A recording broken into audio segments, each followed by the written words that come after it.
Okay. So, welcome to our this first 2022-23 school year monthly parent support meeting. This is Culture Roots Homeschool Cooperative, where we seek to provide a culturally centered and liberated educational space for families.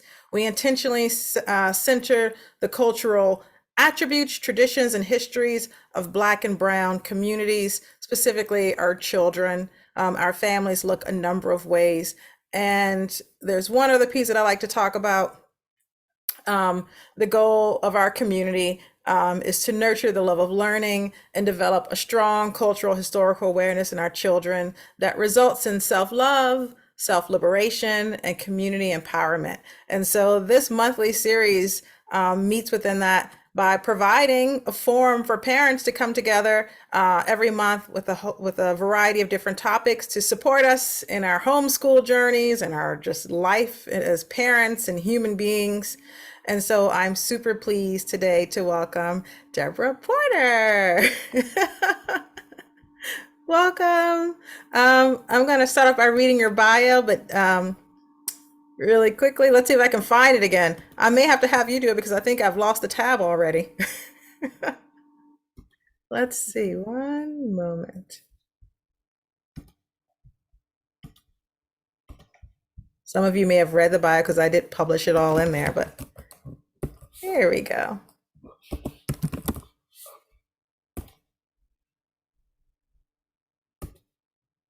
Okay, so we have this bio pulled up and it is lengthy. This is because Deborah is so awesome. Please. More person. Shorten it. Or you know what, Alicia, I really prefer, if you don't mind, instead of reading that bio, I would love for you to just, why did you ask me to come? I would prefer you just kind of talk about the connection. I really build kind of relationships more so than bios. So if you would share that, I think that would be sufficient. Well, you know what? The other morning, or I'm not sure, maybe you know exactly when it was, but I was watching, I was in my room, like making the bed and changing sheets and all that. And Virginia this morning came on, and you were a guest on that show. And you were talking about all these different tools and strategies to help moms in particular, like simplify their lives, be organized in their lives. And I remember I stopped and started writing down some of the things that you were suggesting. And I was like, oh, I need to check out this app. Oh, I need to look at all this stuff. And it was just such a good interview that I thought if it stopped me from doing what I was doing to like take notes, then I knew it would be helpful to other parents in our cooperative space. And I'd already been trying to figure out what our first topic was going to be about. And, we all started for the most part about 2 weeks ago. And this is really the time where we're trying to still find a groove, find a rhythm, figure out how we can try to organize and make this a little simpler. All of us are homeschool parents and a lot of us are juggling multiple children. And unlike school where, the kids are off for 6 hours a day and we are either working or if you're, or working here at the home, we have to we're sort of ripping and running all day. There's no hard breaks. There's no, hard breaks in life. And so any tools that could help us just simplify all of the stuff or organize it would be so helpful. And any tips for how to keep ourselves from going crazy would be really helpful.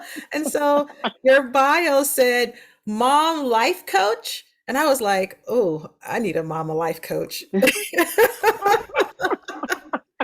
Let me reach out. So maybe I can just if you guys are back there, and I know people are probably putting children to bed, cleaning dishes, but maybe you can just give me a little icon if you feel like you would benefit from a mama life coach. We're not saying we're booking Miss Deborah for life coaching, but I'm just saying, if you wish you had, some dollars and you could have a life coach, who would want one? A mama life coach. I would. All right, you got some folks in the chat. So, Deborah, that is why you are here. Thank you. I so prefer that over reading a bio. We can read bios on our own. And it's always, helpful to me to know how I connected with you, or what was it that connected us, that I have the pleasure to be here this evening. So good evening, everybody here at Cultural Roots. I'm so excited to be here with you. I was telling Alicia as you guys were joining in that my husband and I both went to VCU back in the olden days. I'll say, like, we graduated like in the late 80s. But Richmond is really special to me, which is why I still have connections there. We're still super involved at VCU with the Alumni Association. So I'm down in Richmond quite a bit, which is why I'm one of the mom experts, I guess, for Virginia this morning. So I really enjoy coming on there. I'm super excited to be here this evening. And I love being able to talk with moms about this whole thing that we call home life balance, or some people say work life balance. And I love talking about this because the first thing I really like to do is to just kind of debunk the whole thing about balance being 50-50. So before I step into that, there are a couple of icebreaker questions in the chat. I would love if you have a moment to just pick one or pick both and just put your comments there in the chat. That would be really awesome. And we'll kind of go back and look at those. But when I'm talking about home life balance, for me, what I'm talking about really is balance not being 50-50, but it's a condition where different elements are in correct proportion to one another.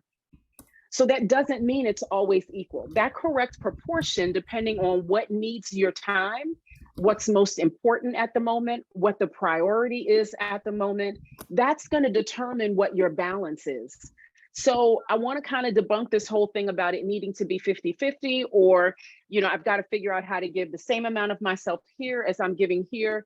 That's not true balance. The whole goal of this balancing act is to find your own rhythm, your ease in motherhood, if you will. Not that it's easy, but the idea is if we set up the right systems, we can find our own pace and our own rhythm in motherhood, which creates a bit of an ease or a stride for each of us that will look completely different from the mother next to us. So what I would like to do tonight is talk about a couple of different things. First, I want to talk about 3 things that kind of keep us on the treadmill of motherhood, right? The checking the boxes, just doing all the things. And then I want to talk about 3 things that I really want you to keep in mind that are going to help you to flourish. You as an individual, as a woman, as a human, as a sister, a friend, because here's what we know. If you're in a good place, and if you are doing the things that feed you, that nourish you, that provide encouragement to you, then you get to show up in a better headspace and more of yourself for your family. And it's really, the goal really is to be able to show up in all of who you are and not just as mom. I really get concerned about mothers when I hear them say things like, well, once the kids leave, then I'm gonna XYZ. Or once they get to a certain age, then I think I'll step into this, that, or the other. I understand what that is, because we are kind of doing 500 things at once, especially if you're also homeschooling. But here's the issue and the concern with that. Everyone else in your household is growing, being nourished, advancing, learning. There is no reason your pursuits and goals have to take a cold, hard stop while everyone else continues to be able to grow and nourish. There is a way, as a family, as individuals, we get to do that all together, and we get to celebrate each other. So the first part of this, the 3 things that I want you to be aware of to keep you off the treadmill of motherhood. The first thing is emotional clutter. When I'm coaching moms, many times there's this stepping into, oh my gosh, my house is so cluttered. How do I, manage all the clutter, all the paper, the closets, the junk drawers, all of that stuff. Before I even touch that, we've got to first talk about this emotional clutter that we all have to some extent internally. So for me, decluttering is first an inside job. It is something that we first examine and do internally, because how you are managing your own emotional clutter is how you're now viewing the world.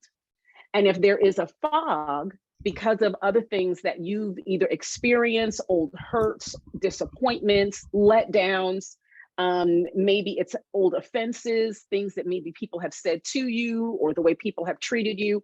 It colors the way that we view the world.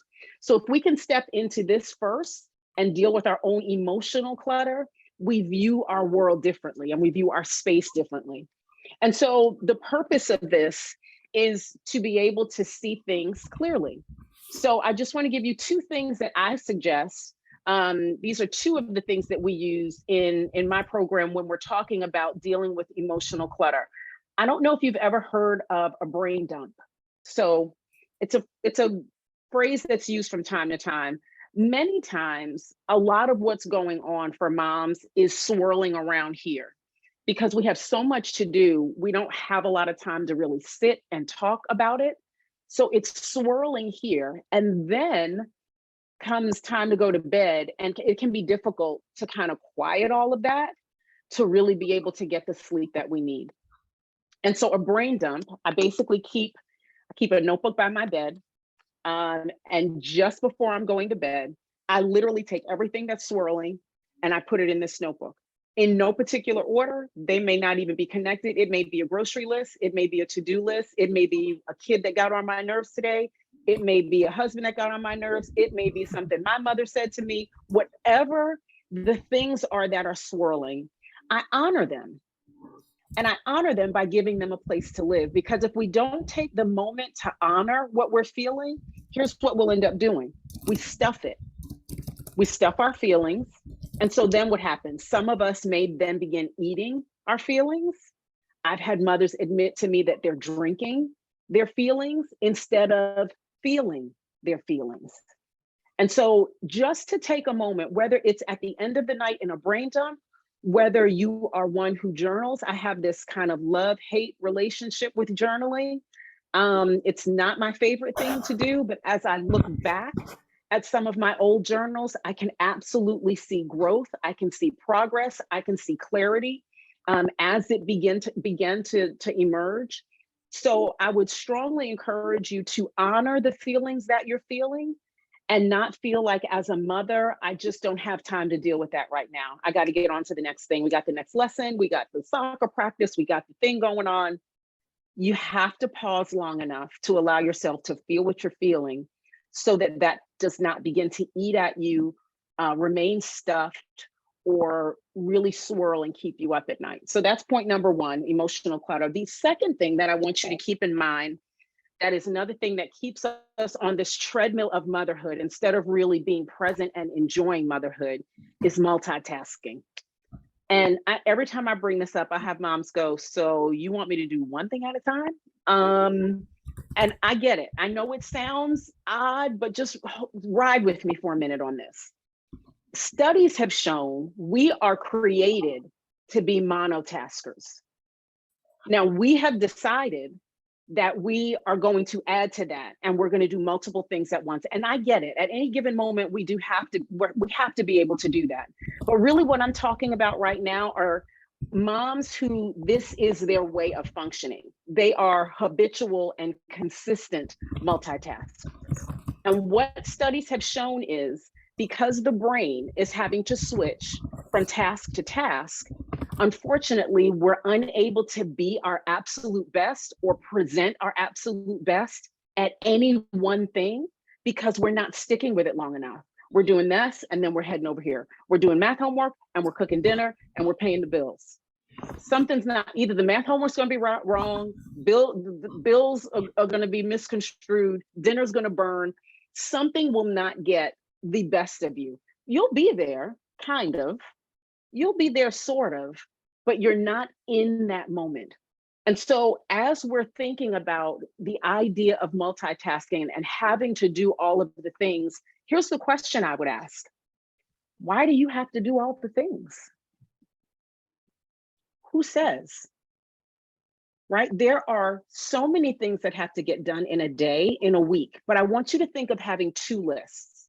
I want you to have the list of the things that your hands have to touch. There are certain things that I have to do. There is a whole list of a whole bunch of other stuff that has to get done, but it doesn't have to get done at my hand. I don't have to touch it for it to get done. And I want you to start thinking about these two lists that you have. The stuff that if I don't get it done, if I don't do this, it won't happen. And then all the other stuff that actually will still get done, even if someone else absolutely steps in and does it. And because what we're trying to do here is we're trying to reduce or eliminate all of the distractions. And your distractions may be constant notifications on your phone. Can you shut some of those off? Do you really need to be notified for every single thing? One of my, this next one is like a form of self-care for me. Voicemail. I send people to voicemail all the time. Just because you're calling doesn't mean I'm available for that call right now. And so sending people to voicemail not only allows you to complete whatever's in front of you or to be present for whatever's in front of you, but it also gives you the moment to then hear that message and hear what they're asking for or needing or requesting or saying, to have a well thoughtful response. And I find that many times when we drop what we're doing to answer every single call, those really end up being distractions. Most time they're not emergencies. They're more so distractions. So think about ways that you can begin to reduce how often you're multitasking. And then here's the third one. This is the last one for this section. And this is the thief of comparison. And I call it a thief because when we live in a space of comparing, what happens is it can very easily be a precursor to coveting. Now, not always, but there is this thing about comparison that almost what makes us long for the other thing that that person has. The other thing that comparison is, which drives me crazy, it's never an apples to apples comparison. Generally, we take one of our not so shining moments, and then we're comparing it to what seems like a perfect moment for someone else. So it's never an apples to apples comparison. And so we're striving for this thing that looked perfect when really we know that perfection is not even possible. It's not attainable. And so we understand this because we tell this to our kids. Often our daughters kind of end up in this rut of comparison many times, maybe our sons as well. I know when my kids were growing up, it was my daughter that kind of would get in this vicious cycle of comparing. So we understand the dangers of it as it pertains to our kids. But what happens is we allow ourselves even to step into it. Maybe we're not verbalizing it. It may not be anything that we ever say out of our mouths or we ever have a conversation about, but in our heads, it's something that many times keeps us on this treadmill of just continuing in motherhood, just trying to keep going and trying to move along. Even as it pertains to our children. So, someone else may have a child that learning comes very easy to them. It's very quick. They're progressing through grades and they're skipping grades and skipping through courses. Your child, that may not be your child. And if you're like me and you have more than one child, everybody has their own and a different kind of approach to this. And you may have one child that is soaring and another child that's like, this C is going to work for me. I'm good. I don't need the stress of having to push for this A. I'm very happy with this C. And so even if you have more than one child, this can be happening even in your own house. And any kind of comparison of one child to another can not only create a thunderstorm in that moment, but years from now, it can really be damaging to sibling relationships as well. So I just want us to be really aware of these three things. As you see them pop up in your life, or as you see the opportunity to step into comparison, or the opportunity to step into doing 4 or 5 things at once, I want you to just hear my voice. Be like, oh, Deborah stepped into this. She talked about this. She warned me about this. So I want you to be aware of it. So those are the 3 things that I want you to be on heightened alert about. There are 3 things that I want to share with you that I really believe will add to your journey as a flourishing mother. And here's the first one: managing expectations. And this is not just, this goes both ways. This is your expectation of others, and this is others' expectation of you. You have to be able to manage what people are expecting and wanting from you. And there are a couple of ways to do that. One, you have to create a village or a community, which you all have clearly done. You've got to have people that have your back, that understand where you are, and that are willing to be there for you and you for them. The other thing that you're going to have to do is set clear boundaries. And here's one way that we set clear boundaries. Some people are better at this, or it's easier for them than others. I wish y'all were in my office because I would show you this sign. I have this sign in my office that says no is a complete sentence. And it's kind of my motto. My kids know it. My husband knows. Like when I say no, it's no. Like I'm not going to song and dance and apologize and give a whole bunch of reasons. Like sometimes the answer is just no. But many times as moms, we either say yes or we leave it vague. Let me think about it. I'll get back to you. I might be able to help with that. Let your yes be yes and your no be no. And here's why.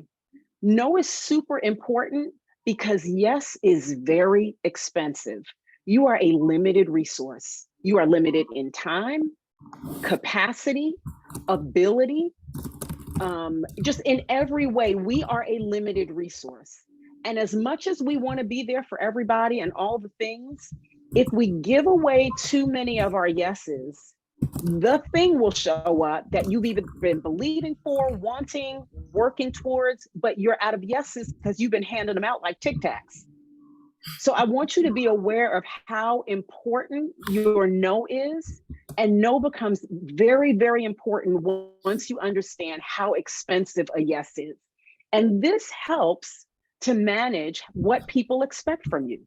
So you get a request. Listen, we'd love for you to help with the neighborhood party, spring thing, fall thing, whatever it may be. And here's how this conversation can go. I'm not available to help with that this year. And just let the awkward silence sit, as opposed to, oh my goodness, I'm so sorry. I wish I could help, but my dog ran away. My mother-in-law's coming to town. Like it does. The answer is still no. Whether I tell you all that stuff or not, I still can't do it. So be really clear on where your yeses belong and where your nos belong. That helps manage what people expect from you.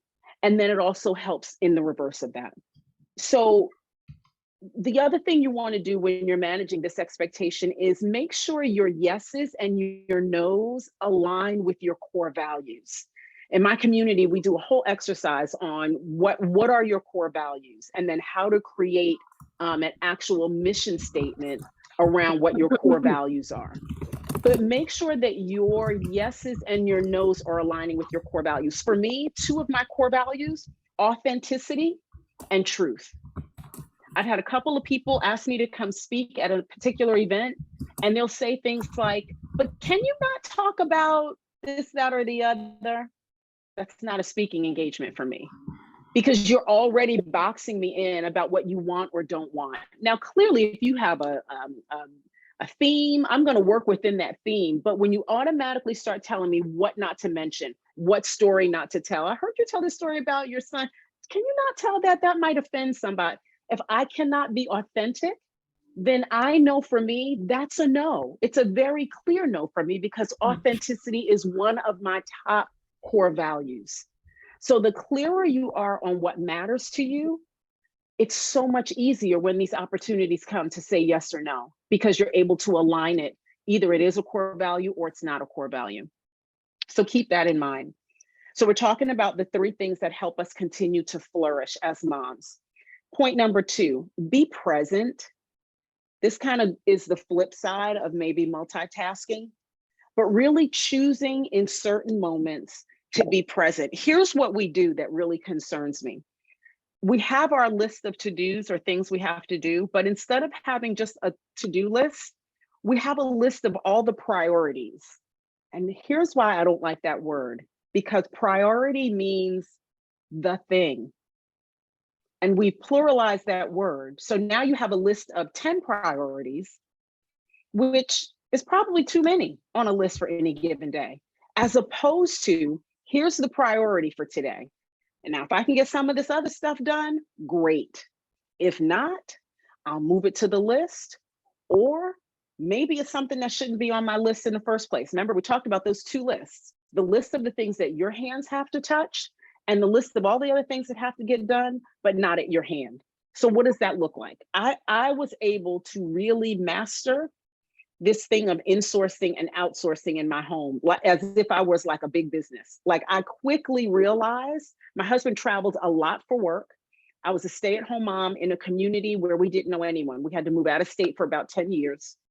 And it became very obvious to me that I was not going to be able to do all the things. I used to tell my family all the time, I am not your iCloud. I am not storing all the information. You cannot come to me and ask me of all the things because I cannot contain that much information. The other problem with that is it's important for us to give our children age-appropriate pieces of their lives back. It doesn't happen all at once at graduation. It's not like, okay, here's your life, go to college, have at it. This should be happening all along during your parenting journey. What can they do for themselves this school year that you were doing for them last school year? Every single year, every single birthday, every single start to a new school year, there should be something that you're doing for them that's moving from your plate to their plate, because that's how they grow. That's how they learn. That's how they mature. I'll never forget my daughter calling me her freshman year in college saying, Mom, there are girls here who don't know how to work a washer machine. I was like, well, I bet you're glad I had you washing your clothes since 5th grade now, aren't you? Listen, they can do so much more. And I know this was me. Maybe this isn't you, but I'm gonna confess, this was me. I could do it faster, quicker, and better. So by the time I sit and try to explain it to you, I have had it, it's done. So I don't feel like doing all that. So I get that. But I'm telling you, for their benefit and for your benefit, it's time to start releasing some of that stuff. I remember the day that I finally gave my kids the responsibility of the linen closet, like washing, folding, putting all the towels away. It looked a hot mess, y'all. I mean, it was a hot mess, but it was one of those things that I knew had to be done, but I didn't have to be the one doing it. And so think about what are one or two of the things that your hands touch that need to get done that you don't have to do. What does it look like to insource? So insourcing for me, when my kids were younger, it looked like bringing in a young lady from high school just before driving age that was very mature, that could literally come into my house, play with my kids downstairs in the basement while I could be upstairs either getting something else done or just having some time to myself. So that's one way I insource. What did outsourcing look like? It got to a place where I needed someone to be able to keep up with the cleaning of the house, at least on a monthly basis. It was too much with all the other things going on. Yes, my house has to be clean. Does that have to be done at my hands every single week? No, I can actually support a small business. I can support a woman business. I can support a brown woman's business if I choose to help provide me with what I need, even when it's not at my hand. The other thing, our children are, developmentally, almost at any and every stage, they can clean something. I remember when my youngest was 4, I would put a sock on his hand and his job was the baseboards. He thought it was a game. I swear, not until just recently, he was like, Mom, that wasn't a game, was it? You had me cleaning. I was like, bingo, absolutely. So think about the resources that are available to you and how you can begin to insource and outsource some of what's going on. Right now, we're empty nesters, my husband and I. I send our laundry out to get done. I'm not washing laundry. I don't feel like it. I just don't feel like it. And it's inexpensive since it's just the two of us, for about $25 a month, I can send a good chunk of our laundry out to be done. So this isn't always about spending a lot of money, but it is about spending wisely. And so there are apps, SudShare and many others that as a first-time user, you get all kinds of coupon codes and discounts and $1 for the first order and all kinds of different things to support you in finding your own ease and your own flow in what motherhood looks like for you. So we've done managing expectations, being present, and here's the last one. And this one is important, y'all. When's the last time you've been to happy hour? Not that happy hour, y'all. When is the last time you, girl, I'm not going to do that to you, I promise. I said, what other happy hour is there? Okay, you tell us, Deborah. Yeah, your own personal happy hour. Where can you grab 60 minutes? I'll even settle for 30 minutes where you can do something that lights you up, where you can do something that causes you to feel alive, fulfilled, nourished, poured into. I've had some moms who have gotten back to their roots of loving plants and spending 30 or 45 minutes literally replanting stuff. I'm from New York originally, so hands in soil, that whole thing doesn't really work for me. I've had some women who have had this kind of underlying thing of wanting to become a photographer, taking 30, 45 minutes to literally go for a walk in her own neighborhood and photograph the things that are beautiful to her. What does that look like for you? And does everybody in your house know this is mommy's happy hour? We're not going to bother her. We're not going to interrupt her. Maybe it's simply reading a book.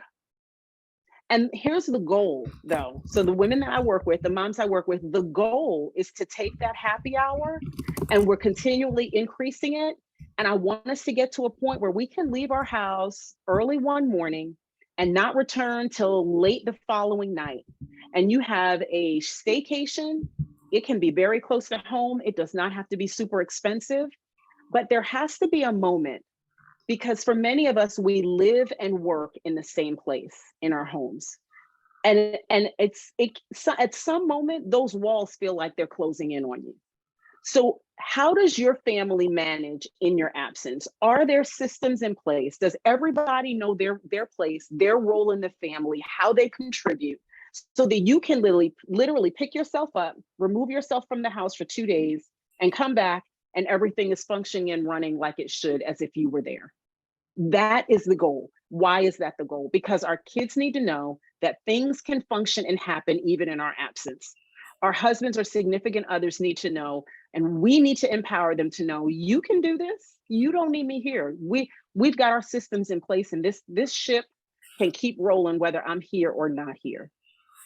So this happy hour is really just an opportunity to not just train your family to respect it, but really to train you to protect it.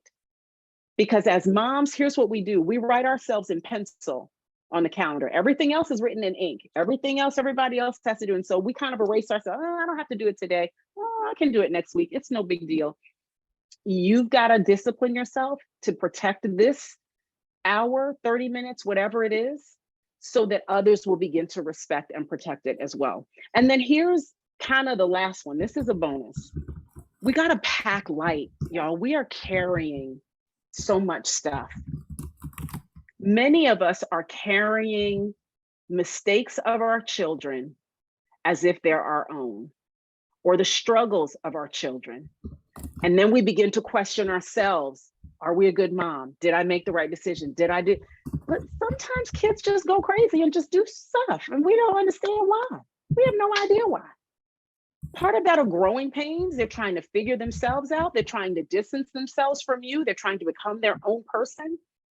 And, let me tell you, as they get older, the more of those decisions they make, the less control you have over them. So just like you don't take credit for the things they do right, you can't blame yourself and create this shame or guilt around the mistakes they make or the things that maybe they're not so great at. It's all part of growing up and maturing. So I want you to pack light. I want you to wear that stuff lightly. I want you to put the responsibility of actions and decisions where they belong. And I don't want you claiming and grabbing these things as if it identifies a shortcoming or a failure in you. Because as moms, we're all doing the best we know how to do. My girlfriend and I have this thing now where we'll call each other and just leave a voicemail. Sis, you doing a good job. And then we just hang up. Like, that's sometimes like, sis, you doing a good job. Like, I know they're crazy, but sis, you doing a good job. We're doing the best we know to do at this given moment. I would tell my kids, I reserve the right to get smarter. Because what I'm doing, because here's the thing, you do one with one kid and then you learn something different and you do something different. And then that kid's like, wait a minute, I had to come in at 8 o'clock. Why did I get to stay till 8:30 or 9? We can reserve the right to grow smarter and to allow whatever opportunities that each child can handle. Every kid is different. Some are more mature than others. Some can handle more than others. But this whole idea of something being your fault, or the whole mom guilt thing, or the whole mom fear and the mom shaming, I really want us to put a pause on that and allow the opportunity to our kids, to allow them to grow and to experience things and to be able to advance and to be able to mature and to be responsible for their own choices and the things that they do. And for us not to claim that responsibility or somehow blame. So I'm going to pause here. I would love to take any questions, and I would love to read some of the comments that y'all have made here in the chat. So for the icebreaker questions, Alicia says, what's going well? The kids are getting along and helping each other more with things. That's awesome. Rachel says, what's going well? My kids are moving forward and learning. I know more about homeschooling well now in our second year than I did last year. Alicia says, I feel like men are monotaskers for sure and have no guilt around it.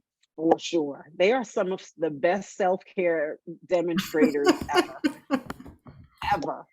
And then some of the other comments, Ladora says, I agree. Rachel says, yes, it's expensive. I needed to hear that. Thank you. Alicia says, putting away the groceries. Yes. Ladora says, LOL. Alicia says, I have to leave the house to take it. What does that mean, Alicia? To take uninterrupted time. Yeah.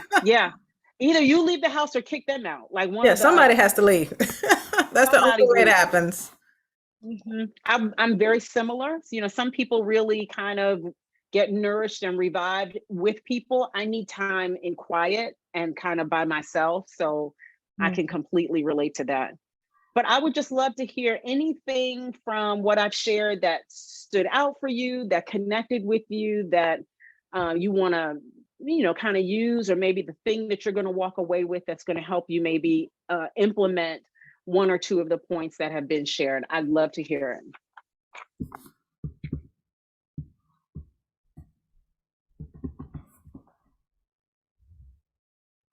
Anyone, you can just come off mute and share. Hello, this is Tiffany. Hi, Tiffany. For myself, that whole multitasking thing, I was like, don't multitask. How am I going to get things done? That really struck a chord because I pride myself actually on being a very good multitasker. I can do all the things at 7 different and be in all the places. And I can cook and listen to you as you're doing this. And I can mediate this conflict over here. And I can send you to, we can do all the things.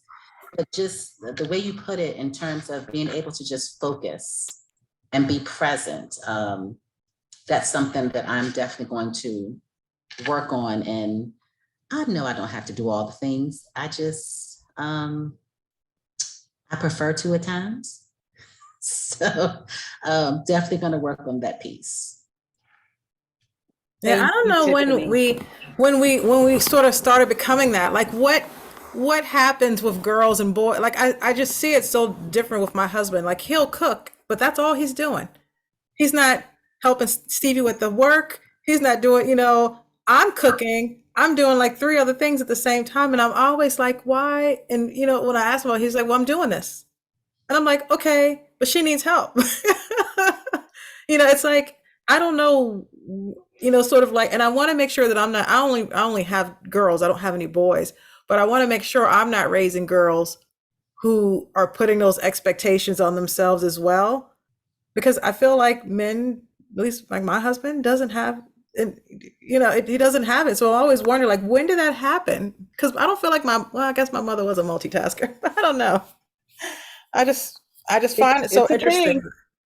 It is very interesting. My husband's very similar. He does his one thing and he's happy about it. And then he sits down. He's like, I did my thing. And I'm like, it's 500 other things that need to be done. What you mean you did your thing? What are you talking about? I don't know. And I feel like that's something that resonates with me too, with being present, because I am always doing several things, right? Someone's saying, listen to me read this story, and I'm listening to them read the story, but I'm typing an email or I'm checking something or I'm, halfway listening to something else. And I feel like all of us have probably, since technology, have all found ourselves with people calling us and you not even hearing them. Like that happens to me often. Like Stephen would be like, babe, Jordan's talking to you. And I'm like, oh, what? And it's because I was so engrossed in whatever random thing I'm looking at, that's not even that important. And even today, and I'm sitting in the car, I had to take them to Five and Below because they went to buy their sister a birthday gift. And they're like, Mom, you want to come in with us? I'm like, nah, that's all right. I'll stay in the car. But I really should have gone. I was thinking about that when I was in the car. Like, you should have gone in because they wanted you to go and they wanted to be with you. But I just didn't feel like, I just didn't want to go. That was your happy 5 minutes, Alicia. Not an hour, Right, happy 5 minutes. I know. I was like, oh, I really just don't want to go. But I really felt like I should have gone. Maybe I did the right thing. Maybe that was my happy 5 minutes. I don't know. and it's okay. The idea here is to be aware and to start being more intentional around it. And that if you're going to multitask, because there are going to be moments where there are some evenings where it won't get done if I don't multitask, but you don't want it to be your mainstay or your common practice that you're doing a lot of things at once. There are moments when they're reading to you or telling you a story, you look at them eye to eye sitting there. If I could go back and tell my younger mom self something, this is what I would tell her. Girl, sit down somewhere because it is not all that serious. Sit on the floor and play Uno. So what? There are dirty dishes and laundry. There will always be dirty dishes and laundry. So what? So if I could encourage y'all in anything, you all are doing so much and you're doing so much and you're doing it so well that you're operating at such a high level that my concern becomes, at what point does that high level occupancy and operating, at what point do you then hit the bed and you're just like, I cannot give another ounce to anybody? You have got to begin to, if you're not doing this already, to prioritize yourself. And I don't mean that in a selfish way. And I don't know what y'all doing because I got to take care of me. I'm not talking about anything like that. What I'm talking about is you cannot serve from an empty cup for long. We can do it for a minute. We can do it maybe for a little bit longer than a minute, but at what cost? At what cost do I multitask and move in that space for how long before it just becomes much more than I'm able to manage and keep up with? I want you to just be aware. I want you to begin to be intentional. I want you to begin to put the phone down, close the computer, and make the eye contact as they're reading to you or telling you that story or the joke that's not funny or the joke that makes no sense. Just, be intentional. Find the moment to say, okay, I'm actually going to close this and listen right now. Or even if we use a timer at my house, right? So it was because I did have, there is stuff that has to be done. Like I can't sit here playing Uno with you all day. So we would set a timer. I'd say, all right, y'all, 15 minutes. What are we going to play? What are we doing for 15 minutes? Set the timer. And it fed them. It was an opportunity we could all say, this is how and where we connected today. Now, was I really good at this? Not early on, because it was about the stuff.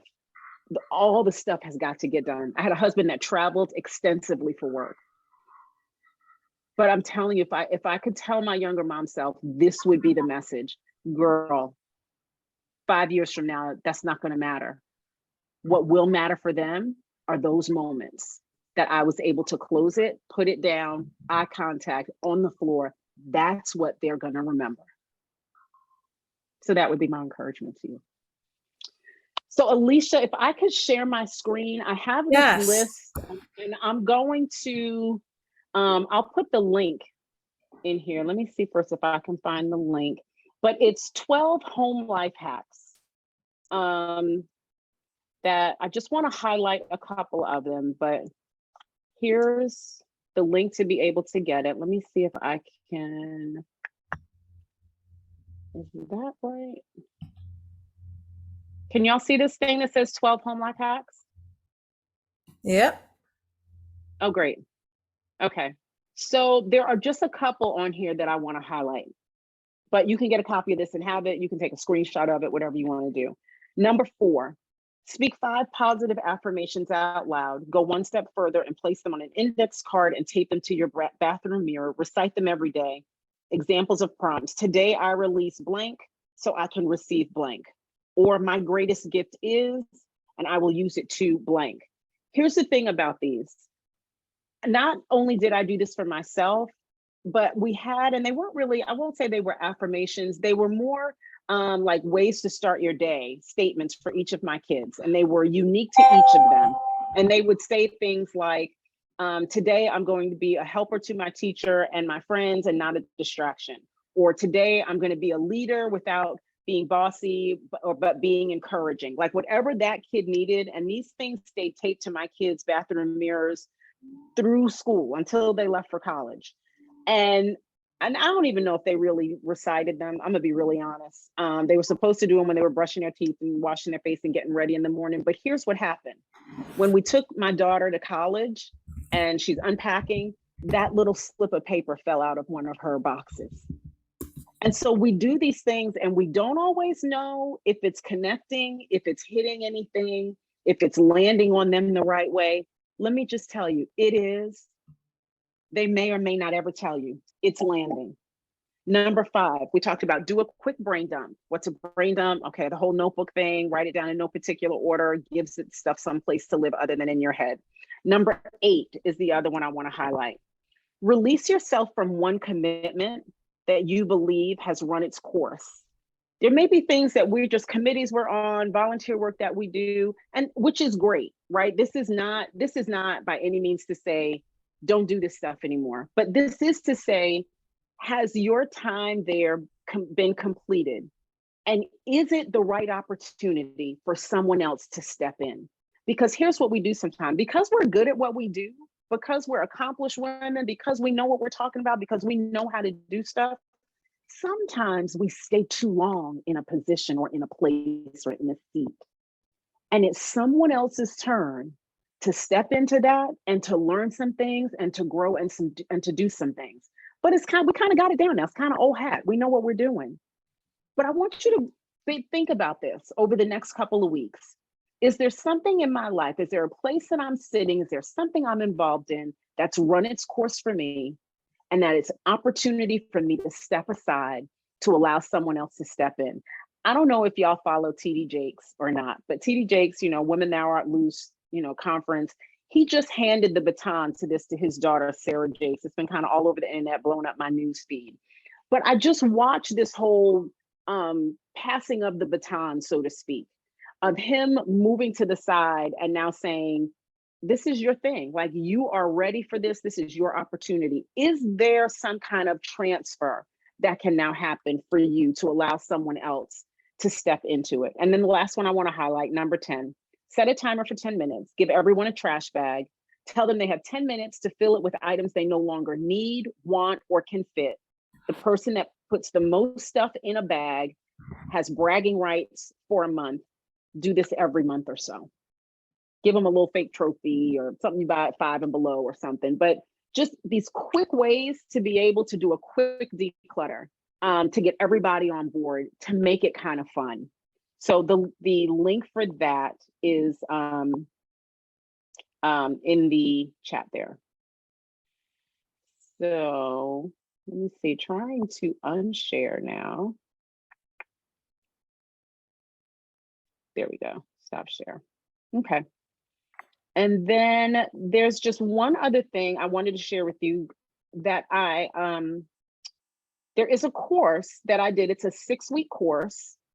And I want to just make it available to you. It's something you all may be interested in, and it may be something that is not for you right now. But it touches on much of what I touched on tonight, but it's in a more detailed way. So it's a 6-week course. It's called a Home Management Mastery course. It's 6 weeks. There are 6 modules. Each module has its own video lesson as well as workbook. the workbooks look something like this. And basically you listen to the video and then you do the workbook and you do the homework. The homework is really just application, it's implementing. And so module 1 talks much about what we talked about tonight in deeper content. Decluttering is an inside job. Module 2 is decluttering your home with a workbook. Module 3 talks about budgeting basics. I actually had a financial planner. She's a friend of mine in Atlanta. She's been working as a financial planner for decades. And she came in to just give us some really basic budgeting advice, which was really phenomenal. Insourcing and outsourcing, how to find those resources and how to do it and not break your budget. I had a guest chef come in to give us basic meal planning, certain key staple items to have in your pantry, how to cook for a picky eater. Y'all will love Lori, she's fantastic. There's a whole module on self-care with a workbook. And then the last one is probably my favorite. It is the morning and evening routines as well as family mission statements with workbook. The reason why that one is my favorite is because once we've gone through all of the rest of this, then we're ready to really set this system up in place in our home. So this course is normally $1,200. It's $897. I mean, a few of you can get together and purchase it. It doesn't matter to me how, that looks, if that's something that you're interested in. And you'll get a bonus 2-part teaching on the mental load that moms carry. I'll also put the link for this in the chat in case you're interested, maybe now, maybe later. But I just want you to know that this is available and it is a way to help you set up the mastery of the management of your own home so that all of the things don't become yours to do. I'm really big on proper delegation, meaning not just asking someone to do something, but giving over the responsibility of something to someone, right? So for instance, taking out the trash. For my son, it's not that you just take the trash out. It's that you sit the trash, the containers outside, and then when trash is picked up, you get those containers. Like the whole task is now yours, not just the beginning of it, like from beginning to end. So we talk a little bit about that as well. So I'll put that link here, but would love to answer any other questions if you have them about anything at all. Ask up, folks. You got 5 minutes with the life coach guru. The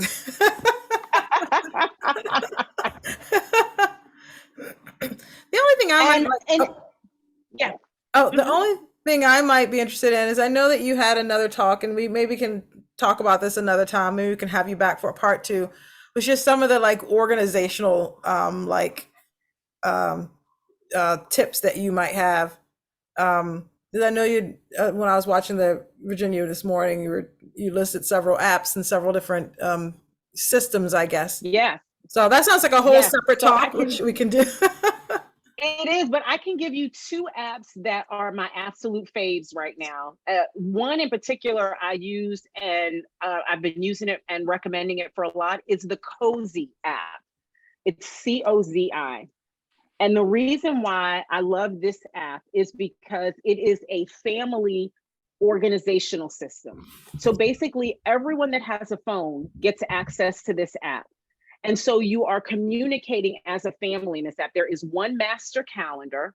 So it's color coded. So every person in the family has their own color. And so literally at a glance on any given day or week, you can kind of glance at it and know who has to be where.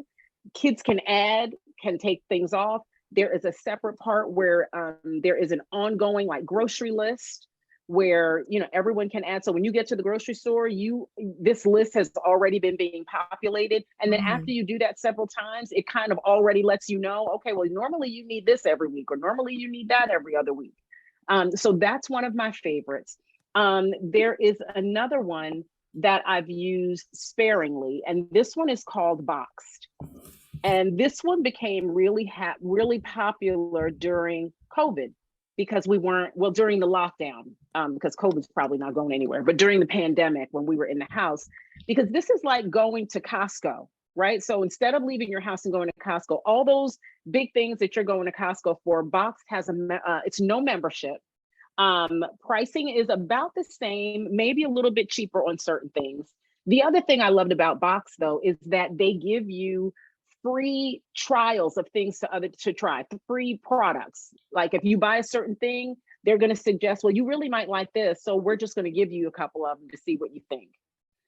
So for me, these two things alone have helped to streamline this whole idea about who has to be where. The whole idea about people know, because here's the thing, we know everyone else's schedule and calendar, but no one really knows ours. And so this puts everything right up front for the entire family. So those would be the two that I would recommend. And then the other thing I would say is on the website, which I'll put a link for that here too, there's tons of free resources, parenting resources as well. If you go on the website, literally there's one of the bars that says free parenting resources or free stuff or something like that. Some of this stuff is going to be in there, some of the stuff we talked about, and other stuff. So just kind of pop over there and look around and see if you see anything that likes your fancy or that might support you. And then if I can support you further, right? If you have some other questions or some things come up, just send me an email. I pretty much respond within 24 to 48 hours for sure. Thank you so much. Thank you so much, Deborah, for coming and sharing all your wisdom and tips, and just reminding us to reflect back and slow down and prioritize ourselves, which I think is so important. Thank you for having me, Alicia. Oh, you're very welcome. Maybe next time in Richmond, we can grab coffee or something. I would love that. Yeah, down by VCU. That'd be maybe. great. All right. Can I ask if you guys are able, if you'll turn your cameras on? I like to do like one screenshot before like we leave. You know, people get together and do pictures. Now, if you are unable to, it's totally okay. Cause you know, if y'all got your rollers and your nighttime clothes on, it's all right. But if you're able to turn your camera on, I'm gonna give a few more seconds. Then I just take like one picture. Jamie's in the car. I should have known you were in the car. All right, smile, everybody. All right, and then what should we say? If I record this real quick, what should we say? I'm doing a little recording. What do you guys want to say? Is like 1, 2, 3. What do you mean? Like when we go see Frederick Douglass, we said agitate. I don't know. What should be like our little thing that we should say? Any ideas? No idea. Sis, you're doing a good job. I love it. Okay. That's what we're going to say when we count to 3. 1, 2, 3. Sis, you're doing a good job. Beautiful. All right. So everybody, the weather, we're going to get rain tomorrow. I think Jamie's going to confirm by 8 a.m. But I think it's pretty safe to say we are going to be washed out for our walk tomorrow and our hike. Those of you who know what I'm talking about. We were going to try to go to the river. But Ian, what is it? Ian? What's the storm's name? Yeah, Ian is coming on up here. So I doubt it. But we'll see each other on Monday if not. And Jamie will let us know by 8 o'clock. Thank you, everybody, for joining us. This has been recorded. Thank you so much. And I can't wait to get back again together to talk some more. Bye, everybody. Thank you, Deborah. Bye. Thank Good you. night. Bye. Good night. Good night.